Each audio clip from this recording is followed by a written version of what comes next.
Hello everybody. ये वाला video SMC का चैप्टर का ये वाला वीडियो में हम डिस्कस करेंगे कि अनमिटिगेटेड जोन क्या है और कैसे पूरा एसएमसी इंडियन मार्केट पे वर्क करता है। ठीक है, तो आज का टॉपिक होने वाला है अनमिटिगेटेड जोन क्या होता है। अनमिटिगेटेड जोन क्या होता है, अनमिटिगेटेड जोन। उसके साथ साथ हम बात करेंगे कि how it works on Indian market. ठीक है, how it works on Indian market. हम ये सारे चीज ये वाले वीडियो में हम डिस्कस करने वाले हैं। ठीक है, ओके। तो पहले हम एक बार अनमिटिगेटेड जोन से बात कर लेते हैं, क्योंकि अनमिटिगेटेड जोन बहुत एक छोटा सा कॉन्सेप्ट है जो आपको समझ लेना पड़ेगा। उसके बाद हम डिस्कस करते हैं कि how it works on Indian market. ठीक है, ओके। अच्छा, first of all unmitigated zone क्या है। अनमिटिगेटेड जोन क्या है, what is unmitigated, what is अन एक सेकेंड अनमिटिगेटेड जोन। एक सेकंड, मेरा यहाँ पे कुछ हो गया सिस्टम पे। Okay, what is unmitigated zone. अच्छा, अनमिटिगेटेड जोन क्या है, आप टेक्निकल वर्ड्स पे मत जाइए, इसका मैं आपको सिंपल लॉजिक बता देता हूँ। अनमिटिगेटेड जोन मतलब हो गया हमारा वो एंट्री पॉइंट, वो ऑर्डर ब्लॉक एरिया जो कभी भी एक्टिवेट नहीं हुआ है। मतलब मान लेते कि मार्केट में एक ब्रेकआउट स्ट्रक्चर आ रहा है ऊपर की तरफ, first breakout structure, second breakout structure, तो ये एक जोन हो गया हमारा ऑर्डर ब्लॉक एरिया जहां से हम एंट्री करने वाले थे अकॉर्डिंग टू एसएमसी, और ये भी एक हमारा एंट्री पॉइंट हो गया। ठीक है, अच्छा, हमारे क्या रूल्स चाहिए होता है कि हम एंट्री से पहले लिक्विडिटी फाइंड करते हैं, कहां पे लिक्विडिटी है नहीं है। तो मान लेते हैं यहाँ पे लिक्विडिटी नहीं हुआ, ठीक है, यहाँ पे डायरेक्टली मार्केट आ गया, इसको एक बार टच कर दिया और इसके पहले लिक्विडिटी बिल्डअप भी नहीं हुआ, तो क्या हम यहाँ पे एंट्री लेंगे, क्या हम यहाँ पे एंट्री लेंगे? हम बिल्कुल यहाँ पे एंट्री नहीं लेंगे। क्यों एंट्री क्यों नहीं लेंगे? क्योंकि इसके पहले ये जोन तक आने से पहले मार्केट ने कभी भी यहाँ पे लिक्विडिटी क्रिएट नहीं किया। लिक्विडिटी क्रिएट करके आता तो हम यहाँ पे एंट्री ले लेते, लेकिन लिक्विडिटी क्रिएट करके नहीं आया, डायरेक्टली मार्केट आया, तो इससे क्या हो सकता है, मार्केट थोड़ा रिएक्ट करके इसको तोड़ दे सकता है। ठीक है, तो ये हमारे लिए परफेक्ट एंट्री पॉइंट नहीं है, तो इस बेसिस पे हमारे लिए एंट्री पॉइंट नहीं है, तो ये जोन हो जाएगा अनमिटिगेटेड जोन। ये जोन हो जाएगा अनमिटिगेटेड, यूएनएम लिख देता हूं मैं, अनमिटिगेटेड जोन। क्यों? क्योंकि ये जोन पे प्राइस कभी भी आके रिएक्ट नहीं किया है, तो ये हमारे लिए फ्रेश एंट्री वाला पॉइंट होगा। और क्योंकि यहाँ पे आके मार्केट ने रिएक्ट कर दिया, तो यहाँ पे और यहाँ पे लिक्विडिटी पड़ा हुआ है, इसको ग्रैब करके ये अनमिटिगेटेड जोन से मार्केट एक बार अपसाइड का मोमेंटम दे सकता है। ठीक है, तो अनमिटिगेटेड जोन क्या है? वैसा एक जोन जहां पे ऑर्डर ब्लॉक क्रिएट हुआ है, इंस्टीट्यूट्स का बाई या सेल आया है, लेकिन दोबारा उसको रिटेस्ट नहीं किया। मान लेते मार्केट इस तरह से आया है, ठीक है, इस तरह से आया है, इस तरह से आया है, तो यहाँ पे हर एक जगह पे ब्रेकआउट स्ट्रक्चर्स हुआ है, यहाँ पे हर एक जगह पे ब्रेकआउट स्ट्रक्चर्स हुआ है। ये हमारे लिए एक ऑर्डर ब्लॉक एरिया है, ये एक ऑर्डर ब्लॉक एरिया है, और ये एक ऑर्डर ब्लॉक एरिया है। ठीक है, ओके, मान लेते मार्केट यहां से सडनली घूम गया, ठीक है, तो यहाँ पे हम एंट्री प्राइस पे यहाँ पे हम एंट्री नहीं लेंगे। क्यों? क्योंकि यहाँ से रिएक्शन छोटा मोटा आ सकता है, क्योंकि इसके पहले कोई भी लिक्विडिटी एरिया नहीं था। ओके, कोई दिक्कत नहीं, यहाँ पे मार्केट आया, रिएक्ट किया, तोड़ दिया, तोड़ने के बाद यहाँ पे जाके कुछ इस तरह से कर रहा है, तो ये भी हमारे लिए प्रॉपर एंट्री पॉइंट एक था, कहीं ना कहीं एक था प्रॉपर एंट्री पॉइंट, क्योंकि यहाँ पे एक लिक्विडिटी क्रिएट हुआ, लेकिन क्रिएट होने के बाद यहाँ पे मार्केट अब देखिए, ये एक स्ट्रेटजी है, ये एक प्राइस एक्शन है। अब मार्केट यहाँ पे 100% तो फॉलो करेगा ये हम बोल नहीं सकते, इसलिए तो हम एसएल लगते हैं। अगर ये 100% सही होता तो हम एसएल तो लगाते ही नहीं ना, कि हम जो बोल रहे हैं वही सही हो जाएगा, हमें एसएल लगाने की जरूरत ही नहीं है। तो हमारा एसएल कहीं ना कहीं यहाँ पे मार्केट यहाँ पे मान लेते रिएक्ट किया, थोड़ा बहुत नीचे आया, फिर तोड़ रहा है इसको, तो मतलब ये जोन को भी वो रिस्पेक्ट नहीं कर रहा है, तो ये बिल्कुल एक अनमिटिगेटेड जोन है। क्यों? ये बिल्कुल एक अनमिटिगेटेड जोन है, क्योंकि यहाँ पे कभी भी ये ऑर्डर ब्लॉक के आसपास कभी भी प्राइस नहीं गया। जब ये ऑर्डर ब्लॉक के आसपास प्राइस नहीं गया था, प्राइस यहाँ पे था, तब ये अनमिटिगेटेड जोन था, और जब प्राइस यहां पे था तो ये अनमिटिगेटेड जोन था। तो अनमिटिगेटेड जोन क्या है? जहां पे प्राइस ऑर्डर ब्लॉक या बड़े सेलिंग या बाइंग आने के बाद जहां पे प्राइस उसको टेस्ट नहीं किया है। मान लेते ऐसे ऐसे हुआ, ऐसे ऐसे होने के बाद ये फिर से ब्रेकआउट स्ट्रक्चर हुआ और प्राइस यहां पे आके फिर यहां पे ब्रेकआउट स्ट्रक्चर कर रहा है, तो ये वाला जोन हमारे लिए अनमिटिगेटेड जोन नहीं है। ये वाला जोन हमारे लिए अनमिटिगेटेड जोन नहीं है, क्योंकि ये जोन के आसपास से प्राइस एक बार रिएक्ट करके नीचे आके ब्रेकआउट स्ट्रक्चर कर दिया, तो ये जोन हमारे लिए बिल्कुल भी अनमिटिगेटेड जोन नहीं है। और अनमिटिगेटेड जोन पे हम हमारा मैक्सिमम एंट्री लेने की ट्राई करेंगे। मान लेते ये मिटिगेटेड हो गया, ये एक मिटिगेटेड जोन है। क्यों? क्योंकि यहाँ पे प्राइस एक बार आके टच कर दिया इसको, और टच करके रिएक्ट करके अपना चाल चल भी दिया है, तो नेक्स्ट टाइम जब जाएगा हम यहाँ पे अगर एंट्री लेंगे भी तो थोड़ा सा बहुत स्लो क्वांटिटी पे लेंगे, बहुत लो क्वांटिटी पे लेंगे। क्यों? क्योंकि ये एक बार टेस्ट हो चुका है, तो प्राइस इस बार क्या कर सकता है ना, हो सकता है इसके बीच में ही रह जाए, तो हम यहाँ पे छोटा क्वांटिटी लेंगे। लेकिन ये सारा जोन हमारे लिए अनमिटिगेटेड जोन हो जाता है। ये सारा जोन हमारे लिए, मान लेते हैं इस तरह से किया, तो ये सारा जोन हमारे लिए अनमिटिगेटेड जोन होता है। तो हम अपने मैक्सिमम बड़ा पैसा, बड़ा ऑर्डर्स को अनमिटिगेटेड जोन में रखने की कोशिश करेंगे। और कोई अगर जोन मिटिगेटेड है, कोई अगर जोन पे रिएक्ट कर चुका है मार्केट, मान लेते इस तरह से मार्केट गया और इस तरह से रिएक्ट कर दिया है, ये जोन पे मार्केट एक बार ऑलरेडी रिएक्ट कर दिया है, लेकिन ये वाला जोन अनमिटिगेटेड है, तो हमारा मैक्सिमम बड़ा पैसा, बड़ा ऑर्डर यहां पे रहेगा। और यहां पे अगर फिर से आएगा तो हम यहां पे छोटा सा क्वांटिटी से ट्रेड ले सकते हैं। लेकिन उसके साथ साथ, क्योंकि ये मिटिगेटेड जोन है, और उसके साथ साथ हमें एक दो कंडीशन देखना पड़ेगा, क्या लिक्विडिटी आ रहा है, क्या नहीं आ रहा है, तो ये सारी चीज हमको मैनेज करके चलना पड़ेगा। और एक चीज आपको याद रखना पड़ेगा, बहुत बार ऐसा भी आपको देखने को मिलेगा कि हमारा एंट्री का मेथड क्या होता है कि ये अगर ऑर्डर ब्लॉक एरिया है, तो इसके पहले हमें एक लिक्विडिटी एरिया चाहिए, ताकि यहां पे इसको एक फ्यूल मिल सके, यहां से मार्केट अपसाइड एक बड़ा मोमेंटम कर सके। लेकिन बहुत बार ऐसा होता है कि ये वाला एक एंट्री पॉइंट है, ये वाला एक ऑर्डर ब्लॉक वाला एरिया है, यहाँ पे लिक्विडिटी क्रिएट नहीं किया मार्केट, लेकिन फिर भी अपने रैली को कंटिन्यू करके ऊपर चला गया। उन दिशा में हम क्या करेंगे, हमने क्या पहले डिस्कस किया था कि हम अगर कोई भी लिक्विडिटी एरिया के बिना कोई भी ऑर्डर ब्लॉक के आसपास प्राइस आएगा, तो वहां पे हम छोटा क्वांटिटी पे लेंगे। क्यों?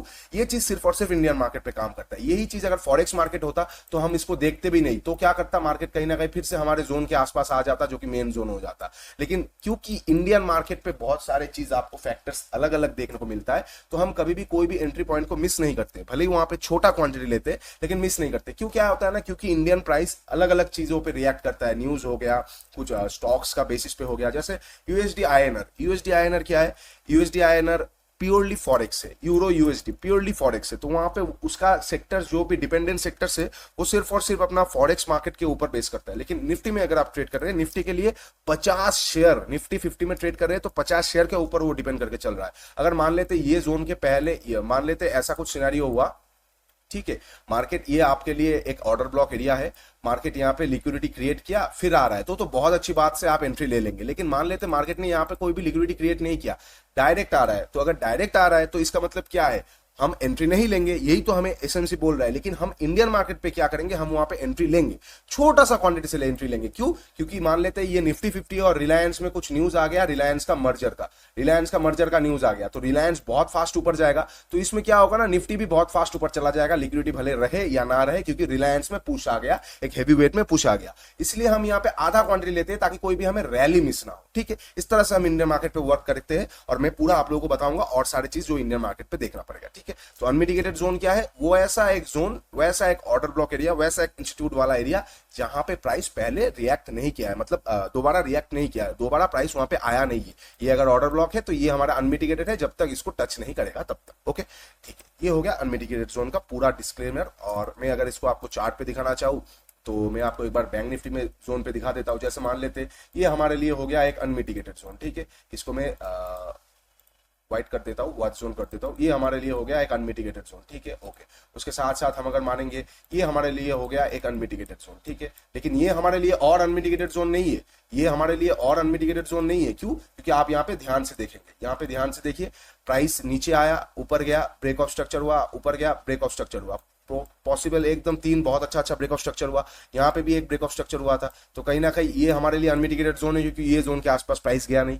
ये एक अनमिटिगेटेड जोन है, ये जोन के आसपास गया नहीं। लेकिन ये जोन पे क्या हुआ, दोबारा जाने के बाद रिएक्ट कर दिया, तो ये और अनमिटिगेटेड जोन नहीं है। इसलिए ये जोन के पास जितने बार भी जाएगा, हम आधा क्वांटिटी पे ट्रेड लेंगे, बड़ा ट्रेड ले ही लेंगे। और इससे आपको क्या होगा, आप देख पाएंगे, एक सेकंड, इससे आपको क्या होगा, आप देख पाएंगे, इसमें आप आराम से ये चीज देख पाएंगे कि अनमिटिगेटेड जोन पे अगर आप ट्रेड लेंगे, तो आपका प्रोबेबिलिटी कम हो जाता है। जैसे यहां से गया, देखिए थोड़ा सा आया, गया, थोड़ा सा आया, गया, थोड़ा सा आया, इस तरह का बड़ा रैली नहीं हुआ। तो अनमिटिगेटेड जोन से बड़ा रैली नहीं होता है, बहुत रेयर केसेस सिनेरियो पे होता है। इसलिए हम वहां पे छोटा क्वांटिटी लेते हैं, ताकि छोटा मोटा मूवमेंट भी हमें मिस ना हो। ठीक है, तो ये हो गया आपके लिए अनमिटिगेटेड जोन। अब हम डिस्कस कर लेते हैं कि इंडियन मार्केट पे हम किस तरह से हमारे एसएमसी को वर्क करेंगे, SMT smart money concept, smart money trading को वर्क करेंगे, और कहां पे एंट्री परफेक्टली रहेगा, और इंडियन मार्केट कैसे काम करता है। ठीक है, पहले आपको एक बेसिक समझा देता हूं इंडियन मार्केट के ऊपर। ठीक है, फॉरेक्स पे ये चीज सबसे अच्छा काम करता है। तो फॉरेक्स क्या है? लिक्विड मार्केट है, क्योंकि फॉरेक्स में लिक्विडिटी बहुत ज्यादा है।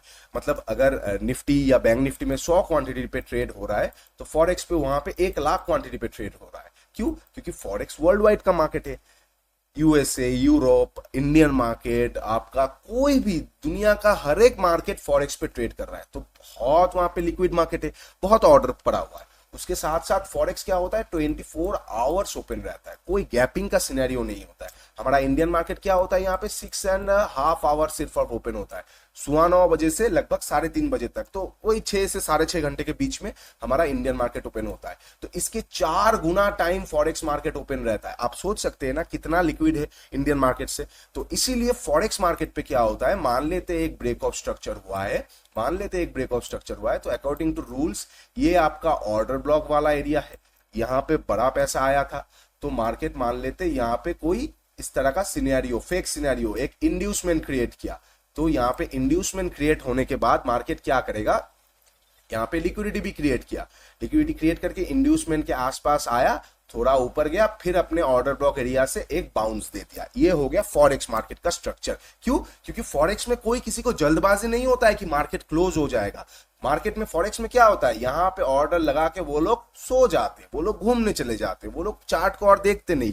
यहाँ पे अलर्ट आ जाता है उनके कि प्राइस यहाँ पे आ गया। क्यों? 24 आवर्स का मार्केट है, 5 दिन खुला रहता है, लिक्विडिटी बहुत ज्यादा रहता है। तो उनको फॉरेक्स पे ये चीज क्यों होता है, क्योंकि यहाँ पे प्राइस आएगा ही, कोई भी हड़बड़ी नहीं करेगा, बड़े पैसे हड़बड़ी नहीं करेगा। क्यों हड़बड़ी नहीं करेगा? जब प्राइस आएगा यहाँ पे 24 घंटे में, तब हम बाई करेंगे, ये उनका प्लान रहता है। लेकिन वेयर एज इंडियन मार्केट पे उस तरह का लिक्विडिटी नहीं है और इंडियन मार्केट 24 घंटा खुला नहीं रहता। तो 9:15 बजे से सिर्फ और सिर्फ 3:30 बजे तक ही हमारा टाइम रहता है, और 3:30 बजे तक ही हमारा टाइम रहता है, और हमें उसके बीच में ट्रेडिंग करना पड़ता है। अब हम और आप जैसे प्लेयर्स क्या करेंगे, एक आध दिन अगर ट्रेडिंग नहीं भी करेंगे तो हमें कोई दिक्कत नहीं होगा, because we are small traders. हम क्या कर रहे हैं, हम ट्रेडिंग कर रहे हैं फॉर कैरियर, हम ट्रेडिंग कर रहे हैं फॉर लिविंग। हमें जब अच्छा प्राइस दिखेगा बैंक्स के साथ हम ट्रेडिंग करेंगे। लेकिन जो बड़े प्लेयर्स होंगे ना, जो एसएमसी होंगे, उनको हर रोज चर्निंग करना पड़ेगा। क्यों चर्निंग करना पड़ेगा? कोई भी व्यक्ति मार्केट पे 2-3 हजार करोड़ लेके आइडली बैठे नहीं रहेगा। मतलब ऐसा नहीं होगा उनके अकाउंट में 2,000 करोड़ पड़ा हुआ है और वो बैठे वेट कर रहे कब आएगा प्राइस, कब आएगा। पर ऐसे नहीं होगा, वो लोग हर दिन ट्रेड लेगा। अगर वो लोग हर दिन ट्रेड नहीं लेता तो मार्केट मूवमेंट ही नहीं करता। तो आप देखने को मिलता है आपको, मार्केट 10 दिन यहाँ पे घूम गया, एक दिन बड़ा मूवमेंट, 10 दिन घूम गया, एक दिन बड़ा मूवमेंट। इस तरह से तो हमारा मार्केट काम नहीं करता। हमारा मार्केट क्या करता है, हर रोज मूवमेंट मिलता है, हर रोज मूवमेंट मिलता है। लेकिन हम कहां पे पकड़ेंगे, बेस्ट जगह पे। तो ये मूवमेंट कौन करा रहा है, बड़ा पैसा करा रहा है। तो बड़े पैसे हमेशा मार्केट पे एंट्री करते हैं, कोई भी प्राइस हो जाए। अगर उनको यहां पे एंट्री करना है, लो प्रोबेबिलिटी है, तो वो जल्दी जल्दी करके प्रॉफिट बुक करके मेन जगह पे मार्केट को ले आएंगे। लेकिन अगर उनको यहां पे एंट्री करना है तो वो बैठे रहेंगे, लेकिन एंट्री वो जरूर करेंगे। क्यों? क्योंकि सिर्फ और सिर्फ 6 घंटे 6.5 घंटे का सेशन है, उसके बीच में उनको अपना मनी मैनेज करना है। तो हमेशा वो लोग अपना पैसे को एंट्री में जरूर लगाते हैं, कभी भी आइडली पैसे को लेके वो लोग बैठे नहीं रहते बड़े पैसे। क्योंकि मैं इंस्टीट्यूट पे था, आई नो कि एक ऑर्डर जब भी क्लोज करते हैं वो लोग, नेक्स्ट ऑर्डर उनको लगाना ही पड़ेगा। They have to place, they will place. Have to मतलब क्या, बाउंड नहीं है, बट दे विल प्लेस कि ये क्लोज पोजीशन हुआ तो इसमें लगाओ। ऐसा नहीं कि ये क्लोज पोजीशन हो गया, चलो 2 दिन रेस्ट कर लेते, पैसा तो आ गया। नहीं, ऐसा नहीं होगा। क्यों? बिकॉज इंस्टीट्यूट सिर्फ और सिर्फ खुद के लिए नहीं कमाते, वो लोगों के पास दूसरे का कैपिटल रहता है, वो लोगों के पास एक पूल ऑफ फंड रहता है, वो लोग फंड मैनेज कर रहे हैं, फंड मैनेजर्स वो लोग। तो उनको रिटर्न जनरेट करके देना पड़ेगा। अब वो लोग जितना मैक्सिमम रिटर्न ले आ पाएंगे उतना इंस्टीट्यूट्स को फायदा होगा, उसमें से कुछ पार्ट जो भी कैपिटल डिप्लॉय किए हैं उनको जाएगा। तो बहुत सारे यहाँ पे टेक्निकल टर्म्स है। तो हमें क्या दिमाग में रख के चलना है कि फॉरेक्स मार्केट पे ये जगह पे बड़ा पैसा नहीं घुसेगा, क्योंकि 24 घंटा टाइम है, तो बड़ा पैसा ये जगह का वेट करेगा। लेकिन इंडियन मार्केट पे बड़े पैसा कभी कभी ये जगह पे घुस जाएगा। क्यों? इंड्यूसमेंट एरिया में भी घुस जाएगा। क्यों? क्योंकि वहां पे उनको जल्दबाजी में ट्रेड करना पड़ता है, सिर्फ और सिर्फ 6-6.5 घंटे का सेशन रहता है। तो हमें इंडियन मार्केट पे क्या याद रखना है कि ऑर्डर ब्लॉक तो बहुत अच्छा एरिया है हमारे बाइंग के लिए, लेकिन अगर इंड्यूसमेंट एरिया आएगा तो हम वहां पे आधे क्वांटिटी पे जरूर बाई करेंगे, 50% क्वांटिटी पे जरूर बाई करेंगे। तो रूल्स में आप लोगों को बता देता हूं, 3 रूल्स आपको लेके चलना है। 100% quantity we will deploy on order block. ठीक है, 100% क्वांटिटी हम ऑर्डर ब्लॉक पे डिप्लॉय करेंगे। उसमें आपका डिपेंड आ जाएगा कि ऑर्डर ब्लॉक से पहले लिक्विडिटी हो रहा है कि नहीं, ऑर्डर ब्लॉक से पहले फेयर वैल्यू गैप है कि नहीं, ऑर्डर ब्लॉक एक राउंड नंबर है कि नहीं। अगर कुछ नहीं हो रहा है तो 100 की जगह पे आप 80% क्वांटिटी डिप्लॉय कर रहे हैं। ठीक है, तो मैं यहाँ पे ये भी लिख लेता हूँ कि 80 से 100% क्वांटिटी हम डिप्लॉय करेंगे ऑर्डर ब्लॉक के आसपास। वो डिपेंड करेगा लिक्विडिटी एरिया है कि नहीं, ऑर्डर ब्लॉक कौन सी जगह पे है, वगैरह वगैरह, एटसेट्रा एटसेट्रा। ठीक है, ओके, ये हुआ नंबर 1 चीज। ठीक है, ओके। नंबर 2 चीज क्या है, 50 से लेके 70% क्वांटिटी हम, ये 50 भी नहीं, मैं इसको 50 ना करता हुआ आपको एक क्योंकि आप अभी स्टेज शुरू कर रहे हैं तो मैं आपको एक सेफ साइड कर देता हूँ। 40 से लेके 60% क्वांटिटी हम डिप्लॉय करेंगे। कहाँ पे डिप्लॉय करेंगे हम? इंड्यूसमेंट एरिया में। 40 से लेके 60% क्वांटिटी हम इंड्यूसमेंट एरिया में डिप्लॉय करेंगे। जो स्टार्ट कर रहे हैं वो लोग 40% कीजिए,